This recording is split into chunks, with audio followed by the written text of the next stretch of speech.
ആ കവിതയിൽ രണ്ടാമത്തേത് അൽ ഖസീദത്തു സാനിയ ഹിയ കദാലിക ഇൻദൽ മുവാജഹത്തി ശരീഫ.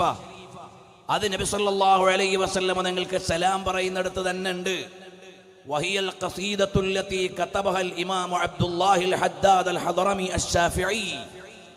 ഹിജ്റ 1132 വഫാത്തായ ഹദ്ദാദ് റളിയല്ലാഹു അൻഹു എഴുതിയ വരിയാണ്. വഹിയ ഖസീദത്തുൻ ജമീല. അത് മനോഹരമായ കവിതയാണ്. നുഖശത്ത് അല ശബാബീക് മിന ദാഖിലി വൽ ഖാരിജ്.